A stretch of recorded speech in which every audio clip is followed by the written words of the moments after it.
Hi అండి, welcome to SS cookings and blogs.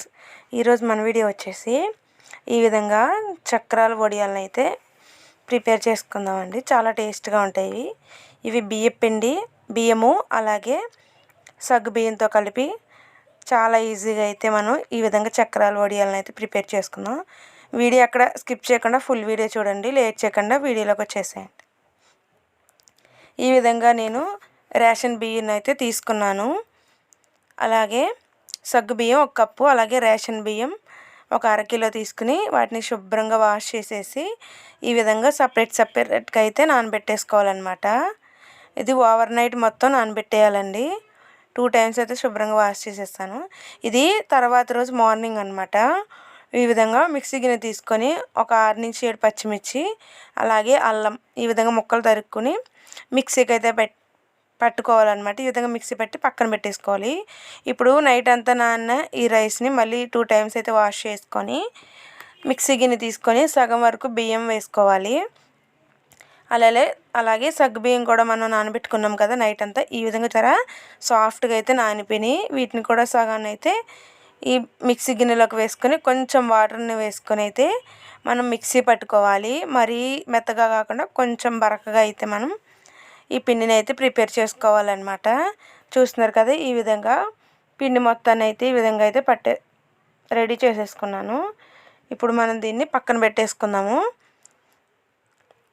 ఇప్పుడు నేను అరకిలో రైస్ని అయితే తీసుకున్నాను కదా, ఇదిగో ఈ గ్లాస్తో 2 గ్లాసులు రైస్ని అయితే తీసుకున్నానండి. ఇప్పుడు ఈ గ్లాస్తో 1 గ్లాస్కి 7 గ్లాసులు వాటర్ని అయితే యాడ్ చేసుకోవాలన్నమాట. నేను 2 గ్లాసులు తీసుకున్నాను కాబట్టి 14 గ్లాసుల వాటర్ని అయితే ఈ విధంగా వేడి చేసుకుంటున్నాను. వేడైన తర్వాత మనం ముందుగా సిద్ధం చేసి పెట్టుకున్న ఈ పిండిని ఈ విధంగా కలుపుకుంటూ మనం ఈ విధంగా అయితే వేసుకోవాలన్నమాట. ఈ విధంగా కలుపుకుంటూ మనం పిండిని అయితే వేసుకొని ఈ విధంగా దగ్గర పడేంత వరకు ఉడికించుకోవాలి. దీనిలోకి తగినంత సాల్ట్ని అయితే యాడ్ చేసుకోవాలి. ఈ విధంగా మనం కలుపుతూనే ఉండాలండి. 15 మినిట్స్ అయితే పడుతుంది ఇది కొంచెం దగ్గర పడడానికి. అలాగే ఒక 1 స్పూన్ వరకు వాము, 1 స్పూన్ వరకు జీలకర్ర దాన్ని కూడా వేసేసుకొని ఈ విధంగా మిక్స్ చేసుకోవాలన్నమాట. మనం ముందుగా సిద్ధం చేసుకున్న పచ్చిమిర్చి అల్లం పేస్ట్ని కూడా వేసుకొని ఈ విధంగా ఇది మొత్తం దగ్గర పడేంత వరకు, కొంచెం గట్టి పడేంత వరకు ఈ విధంగా కలుపుతూనే ఉండాలి. కలపకపోతే మనకి కింద అడుగు అంటుతుంది. ఈ విధంగా చూసారు కదా, ఈ విధంగా దగ్గరికి పడేంత వరకు మనం ఉడికించుకోవాలన్నమాట. వడియాలు అనేది టేస్ట్ చాలా బాగుంటుంది. మీరు కూడా అయితే ఈ విధంగా ప్రిపేర్ చేసేయండి.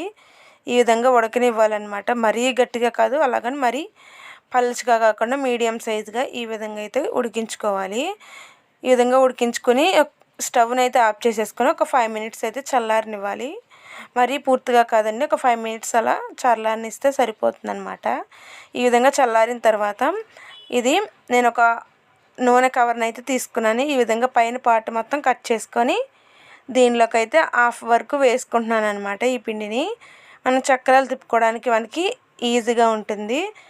ఈ విధంగా మీకు కవర్లో మాకు రాదు తిప్పడం అంటే చక్రాలు వేసుకునే గిద్దలు ఉంటాయి కదండి, వాటితో కూడా వేసుకోవచ్చు. ఈ విధంగా హాఫ్ వరకు పిండిని వేసేసి ఈ విధంగా మడుచుకొని అక్కడైతే బ్యాండ్ అయితే పెట్టేసుకోవచ్చు. ఇప్పుడు చివరైతే మనం కట్ చేసుకోవాలన్నమాట. ఈ విధంగా కొంచెం చివరైతే కత్తిరితో కట్ చేసుకోవాలి. మరి పెద్ద హోల్ పడకుండా చిన్న హోల్ పడేటట్టు కత్తిరితో అయితే కట్ చేసుకోవాలన్నమాట. ఈ విధంగా కట్ చేసుకొని చూస్తున్నారు కదా, ఈ విధంగా అయితే కట్ చేశాను. ఇప్పుడు ఈ విధంగా ఒక కవర్ని అయితే తీసుకున్నాను. ఈ కవర్ పైన మనకి నచ్చిన షేప్లో నేనైతే ఈ విధంగా చక్రాల కింద అయితే పెడుతున్నాను. ఈ విధంగా రౌండ్గా వేసుకుంటే మనకి ఇవి చాలా బాగా వస్తాయి అన్నమాట. వేగినప్పుడు చూడడానికి కూడా చాలా బాగుంటాయి, టేస్ట్ కూడా చాలా బాగుంటాయండి. మాకు ఇలా కవర్లో వేసి రావట్లేదు అంటే మనం చక్రాలు వేసుకుంటాం కదండి, వాటిలో కూడా వేసుకొని మనం ఈ విధంగా అయితే పెట్టుకోవచ్చు అనమాట. వాటితో అయితే ఇంకా ఈజీగా వస్తుంది. ఈ విధంగా వేసుకుని ఒక 1 డే మొత్తం వీటిని ఎండనిస్తే బాగా ఎండిపోతాయండి. ఈ విధంగా ఇంత మందంగా అయితే పెట్టుకోవాలన్నమాట. ఎండేసరికి మనకి సన్నగా అవుతాయి అన్నమాట. ఈ విధంగా మొత్తాన్ని పెట్టేసుకున్నాక నాకు 1 డేలోనే ఎండిపోయినాయండి. మార్నింగ్ 8కి పెడితే ఈవినింగ్ 5 కల్లా రెడీ అయిపోయినాయి అనమాట. ఈ విధంగా చూస్తున్నారు కదా, ఎండిన తర్వాత ఎంత పలచగా అయితే వచ్చినాయో సన్నగా. ఇప్పుడు వీటిని మనం ఆయిల్లో అయితే ఫ్రై చేసుకుందాము. ఈ విధంగా ఆయిల్లో ఫ్రై చేసుకున్నప్పుడు చూసారా ఎంత లావుగా వచ్చినాయో. అందుకే మనం వడియాలు పెట్టేటప్పుడు కొంచెం మందంగానే అయితే పెట్టుకోవాలన్నమాట. ఈ విధంగా ఆయిల్లో అయితే ఒక్కొక్కటిగా వేయించుకొని మనం సాంబార్లోకి కానీ దేనిలోకైనా మనం ఉట్టిగా అయినా సరే తినొచ్చనమాట. టేస్ట్ బాగుంటుంది. ఈ విధంగా మీరు ట్రై చేసేయండి. ముందు ముందు ఇంకా రకరకాల వీడియోస్ అయితే వస్తూ ఉంటాయి. వడియాలు, అప్పడాలు అలాంటివి. ఈ విధంగా వడియాలైతే చక్రాలతో బియ్యపిండితో చక్రాల వడియాలైతే రెడీ అయిపోయినాయి. ఈ వీడియో కనుక మీకు నచ్చినట్లయితే ప్లీజ్ సబ్స్క్రైబ్ చేసి, లైక్ చేసి, షేర్ చేయండి. అలాగే కొత్త వాళ్ళైతే సబ్స్క్రైబ్ చేసుకోండి. కామెంట్ కూడా చేయండి. మీరు కూడా ఈ విధంగా అయితే ప్రిపేర్ చేసేసుకోండి. మనకి చాలా టేస్ట్గా ఉంటాయన్నమాట. ప్లీజ్ వీడియో కనుక నచ్చితే ఒక లైక్ అయితే చేయండి. Thank you friends. Thank you for watching. Bye bye.